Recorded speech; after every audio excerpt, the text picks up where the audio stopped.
Olá, pessoal. O objetivo aqui desse vídeo é a gente acrescentar agora evento nos botões, tá? Na parte 1 desse, desse projeto aqui, né, desse exercício de revisão, a ideia é a gente montar essa interface aqui, tá? Porém, eu fiz só a adição, né, de um JLabel, de uma caixa de texto, de um botão no vídeo, para que ele não ficasse muito longo, né? Aí eu dei um pause no vídeo, né? Chamei ele de parte 1, e o resultado disso, né, eu continuei depois do término do vídeo, finalizei aqui o projetinho, e agora nós temos essa tela aqui, tá? É só para vocês saberem, né? Para não ficar nenhuma dúvida, ou caso alguém já queira acompanhar a partir daqui. Então, aqui na classe app, né, eu só tenho uma instância para a chamada aqui do meu formulário, tá? Ele cria aqui uma instância de formulário e é executado todo o código aqui do meu construtor por padrão, tá bom? Então, aqui estão as configurações da minha tela, as configurações referente a adição de elementos, né, na minha tela, no meu JFrame, e aqui, de agora em diante, né, os rótulos, caixa de texto e botões que a gente pode fazer aqui. E por último, eu deixei apenas a propriedade setVisible para que ele carregue todos os elementos e, por fim, ele deixe visível aqui a minha interface, tendo aqui esse resultado, tá bom? Qual que é o objetivo agora? Quando eu preencho aqui o número 3, por exemplo, né, e o número 7, cliquei aqui em mais, não acontece nada, né? Porque a gente precisa adicionar eventos, tá? Se a gente for comparar isso com o HTML, por exemplo, seria a gente colocar aquela palavrinha on-click, né, lá no nosso botão ou no nosso input type submit, tá? Que é o que nós vamos fazer aqui, só que utilizando a linguagem de programação Java. Bom, para a gente fazer isso, então, né, colocar os eventos aí, o que a gente vai fazer? Eu vou fazer aqui com 2 botões, aqui já vai ser o suficiente, tá? Tem várias formas da gente trabalhar com a parte de eventos aqui no Java, tá? Eu vou mostrar uma delas aqui nesse vídeo. Depois aqui do último botão, poderia ser até aqui na sequência mesmo do botão soma, por exemplo, que é o que a gente vai fazer, que eu vou colocar aqui, ó. Eu vou falar que meu BT soma, certo?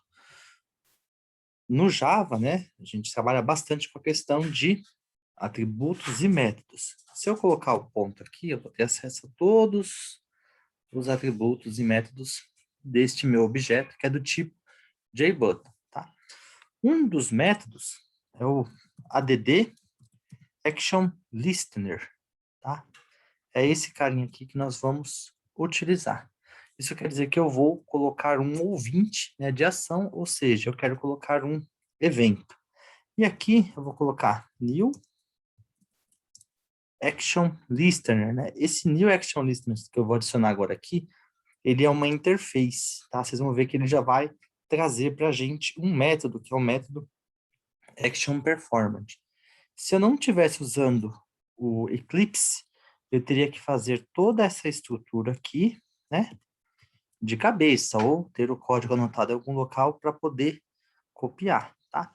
Aqui dentro, né, do método action performance, é que nós vamos colocar a ação que vai acontecer ao clicarmos nesse botão, tá? Para teste aqui, primeira coisa, eu vou usar aquele JOptionPane, a gente já teve uma aula falando sobre isso, tá? Então, JOptionPane aqui, ponto, show, message dialog, tá? E aqui vem a minha mensagem que eu quero acrescentar, tá? Adicionar. Então, eu vou colocar aqui, ó, fazer a soma, tá bom? Só vou fazer um teste aqui para vocês verem que agora funciona, e aí depois sim a gente faz a parte de soma aqui desses valores. Então, vou atualizar aqui novamente. E agora, ó, quando eu clico no botão de mais, espetacular, né? Ele chama aqui para gente um código que vai ser executado, tá? Que é exatamente aqui esse JOptionPane. Basta agora eu fazer, né, toda essa estrutura aqui para todos os outros botões, tá? Isso aqui até é curto, dá para a gente fazer aqui. Só vou mudar aqui para BT, subtração, né? E aqui eu vou mudar o texto, ó, fazer a subtração, tá? Mesma coisa aqui para multiplicar. BT, multiplicação, né? E aqui fazer a multiplicação. E por fim, o botão da divisão. Vamos acrescentar aqui, vamos fazer a divisão. E aqui a gente vai colocar BT divisão, tá bom? Desta forma, né? Agora fica claro que toda a regra de negócio aqui do nosso projeto vai aqui dentro. Porém, a gente continua utilizando a parte opa, eu escrevi BT divisão, não tem aqui o tio, né? Por isso que agora sim.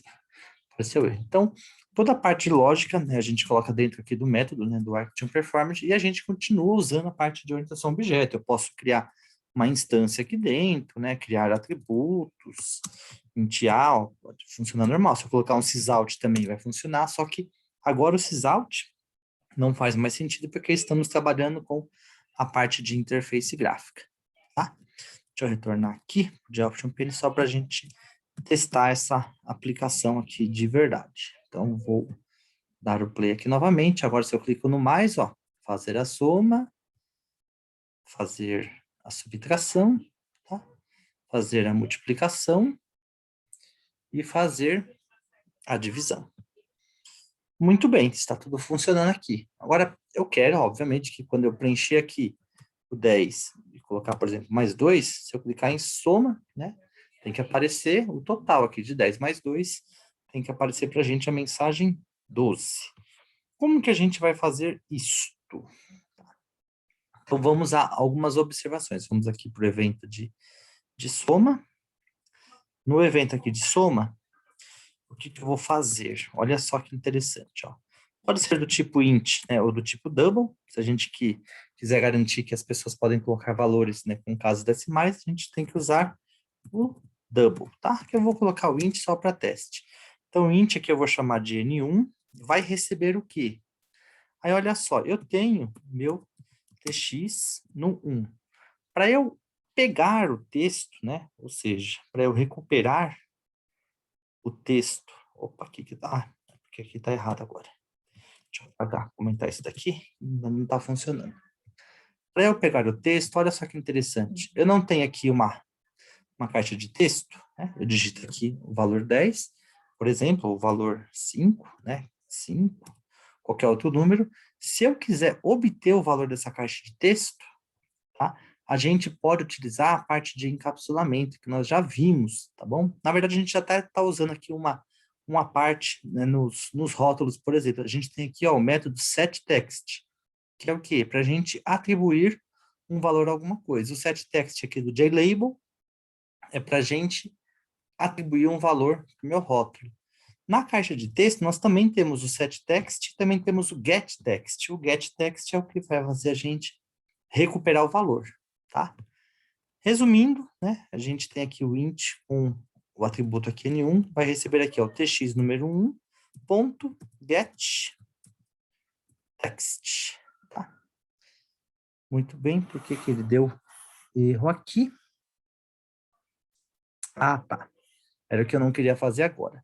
Porém, galera, é uma coisa que eu ia fazer depois, mas aqui o Java não vai deixar eu deixar essa explicação, né, para depois. Eu vou ter que fazer essa explicação agora. O que a gente digita numa caixa de texto aqui no Java, ele interpreta como um texto. Então, mesmo que eu digitar aqui o número 10, ou o número 2, ou número, qualquer número aqui, ele está entendendo que isso aqui é um texto. Bom, como ele está entendendo que isso aqui é um texto, a gente precisa fazer a conversão de um texto para um valor inteiro, um valor real, um valor de acordo com o tipo que a gente desejar. Tá? Como que a gente faz isso aqui no Java? É simples, ó. Esse comando aqui, ó, tx num ponto getText, recupera para a gente o texto, né? Obtém o texto que foi digitado lá na caixa de texto, tá? Para a gente converter para inteiro, a gente precisa usar a classe integer e usar o método parseInt dessa nossa caixa de texto. Por que o parseInt? Porque eu estou usando aqui o tipo int. Se aqui fosse double, opa, tá difícil aqui escrever o double. Double, né? Vamos supor aqui N2, tá? Aí eu teria o double ponto parseDouble, tá? Conversão aqui para double. Porém, a gente está usando aqui, como eu já citei, né? O inteiro. E aqui no lugar desse S, né? Que seria aqui a minha string, por exemplo, que teria por padrão, aqui eu vou colocar o tx no 1 para getText, tá?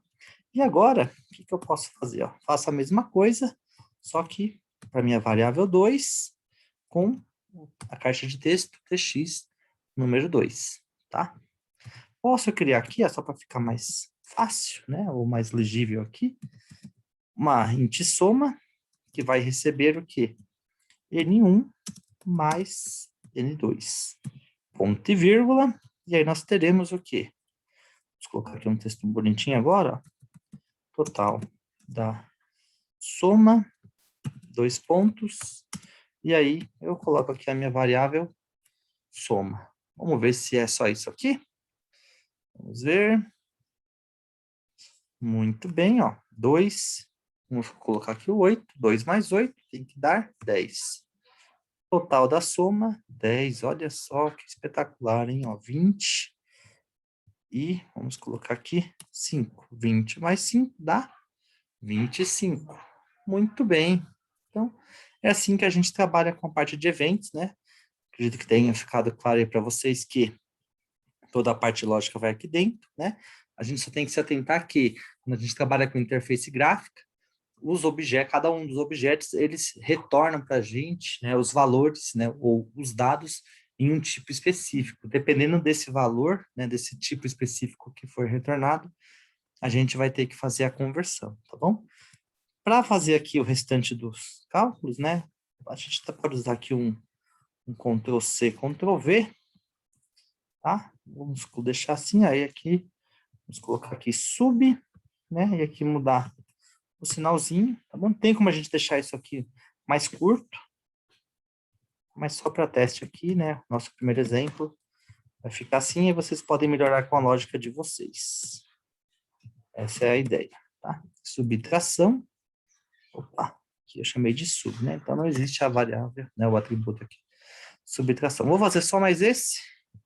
Vamos testar aqui. Então, se eu coloco aqui, ó, 20 e 8. 20 mais 8 tem que dar 28, muito bem. 20 menos 8 tem que dar 12, muito bem. E é isso, galera, né? Resumindo, né, o que a gente colocou de código aqui para fazer cada um dos cálculos é exatamente esse trecho aqui de programa nesse vídeo, tá? Espero que tenha ficado claro aí. Se surgir alguma dúvida, aí a gente conversa nas reuniões, né, ou pessoalmente agora que retornamos de maneira híbrida. Um abraço aí para todos, galera, e até a próxima.